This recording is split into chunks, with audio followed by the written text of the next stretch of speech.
Hello everyone, welcome to my YouTube channel. In this video, I'm going to try a few problems from mock test 4, and this question will be from part B. Now see what the scene 21.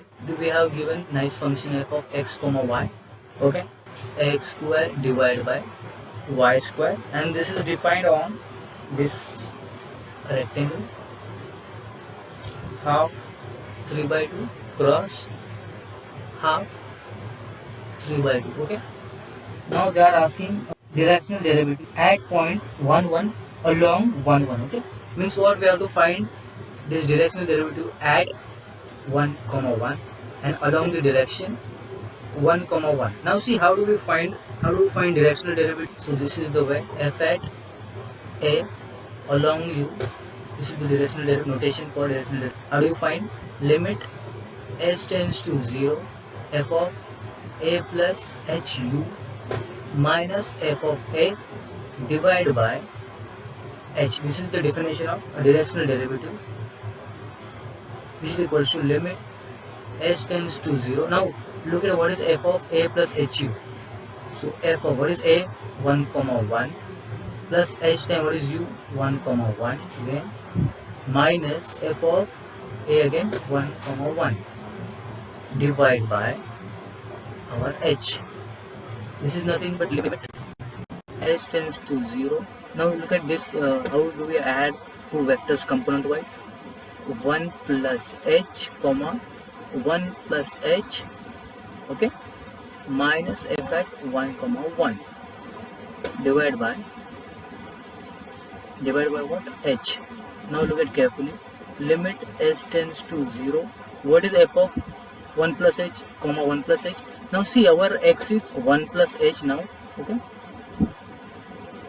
and our y is again 1 plus h. So what I have to write image of f under this vector.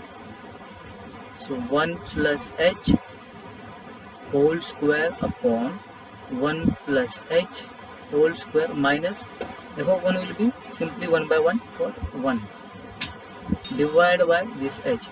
Now see, this 1 plus h will get cancelled. I will have 1 minus 1 in numerator, and it is simply 0. So directional derivative will be, along will be simply 0. Okay. If I look at the options, which option will be correct? First option will be correct. Okay. I hope you understand this. Okay. Let's move on to question number 22. Okay. Let's look at this. So what they are saying in 22? We are given a, b, c, comma d. These are simply real numbers, okay, such that a, d minus b, c strictly greater than 0. And we have transformation, Mobius transformation. This is how they define a, comma b, comma c, comma d at z. This is how they define az plus b upon cz plus d. Okay, this is the transformation they have defined, and they have given for region. H plus means what? Upper half plane. H minus means what? Lower half plane. This is right plane and this is left plane. Okay, so this plane they are given, and they are asking what will be the mapping of this. Now let me recall one remark. Suppose I have given one transformation omega. Let's say omega equals to az plus b upon cz plus d,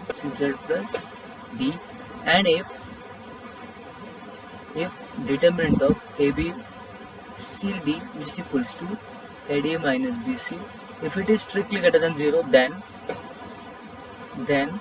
H plus will map to H plus means what? Upper half plane will map to upper half plane under this transformation, and also lower half plane will map to lower half plane under this same transformation. Okay. By using this remark, we are going to solve whole problem. Okay, so then in this our transformation of ABCD, so what is the determinant of this transformation? ABCD, and what is the value? AD minus BC, and which is given strictly greater than 0 in our question. Okay, means what? Our H plus will map to H plus, and our lower half plane will map to lower half plane. If I look at the option, first is going to be, let's look at next question. Question number 25. What they are saying in question number 25? We have given a partial differential equation yz p plus zx cube equals to xy. Okay, and we have to find out solution of this equation. Okay, they have given 4 options. So see how to deal with this kind of question. So this is P, Q and R. Okay, so what is the auxiliary equation? Auxiliary equation dx upon yz equals to dy upon zx equals to dz upon xy. Okay, now first we will consider this two. This z and this z going to be cancelled. We will left with y and x. This x you take to here and this y you take on right hand side, and if I solve it further I will get x into dx equals to y into dy. If I solve this differential equation I will get x square minus y square equal to some constant, let's call it c1. Similarly, if I consider these two in differential equation, this x and this x are going to cancel. Only thing is that this z and y will survive. Okay, so what will I get? This y will go here and this z will go right hand side. So I will left with this. So simply y, let me write it first, dy equals to z dz. If I solve this integral, if I integrate on both sides I will get y square minus z square equal to some another constant, let's call it c2. So we have solved both the equations. So what will be the solution?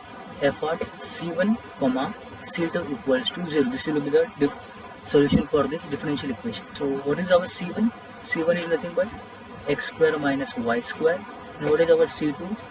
Y square minus z square equals to 0. Okay, so this is our required solution. If I look at the option first will be correct. So question number 26 we have already solved in the group. We have to solve it by Chinese remainder theorem. Move ahead. Question number 27. So what they have given in 27? So we have given y1 and y2 are two solution of this differential equation dy by dx equals to y plus 17. Okay, so this is the differential equation, and this two condition, y1 at 0 is 0 and y1 at 0 is y2 at 0 is 1. Okay, so these are the conditions, and they are asking about y1 and y2. Will they intersect? Will they intersect at 17 or not? Okay, so let's find out how to approach this kind of question. First, let's try to find out solution of this differential equation. So how to find the solution? Separation of variable, you simply take y plus 17. In denominator I will have dx on right hand side, and further if I integrate, so I will get ln y plus 17, and I will have x plus some integral constant, let's call it ln of c. Okay, so what I will get ln of, if I take this ln on right hand side I will get y plus 17 equals to simply x plus ln at c. This means what? C into e raised to x. Okay, so my y will be c e raised to x minus 17. Okay, now we have to find out value of c for both the solutions. Okay, because they are saying we have y1 and y2 are two solutions. Now we will try to find out value of c for both the solutions. Okay, now let's look at, so what we have given, y1 at 0 is going to be 0. If I substitute here I will get c e raised to 0 minus 17. So e raised to 0 is nothing but 1. So what will be my value of c in this case? So for y1 value of c is 17. Let's look at what is the y2. What will be the value of c for y2? Y2 at 0 is going to be 1. So if I substitute c e raised to 0 minus 17, so in this case I will get c equals to 18. Now let's look at y1 and y2. So y1 is what? 17 e raised to x minus 17. And what is our y2? Y2 is 18 e raised to x minus 17. Now what you are observing in both these solutions, this y2 is nothing but just extension. So here we have 17 and here we have 18. Means what? If I try to plot the graph of this y1 and y2, if my y1 is this, okay, and what will be my y2? y2 will just run parallel to, y2 will run just parallel to, so this is how it will go. Both are parallel. Now see, if you look at the graph, the y1 and y2 will never intersect each other. Okay, they just run parallel to each other. So suppose you want to prove that they never intersect. How one can prove that? So let's try to find out. If I equate y1 and y2, what will happen? This minus 17 and minus 17 will cancel. So I will let put 17 e raised to x equals to 18 e raised to x. This e raised to x will cancel. I will have 17 raised to 18. Means what? A contradiction. This is absurd. Okay. So that's why y1 and y2 can never intersect. So if I look at the options, option first will be correct.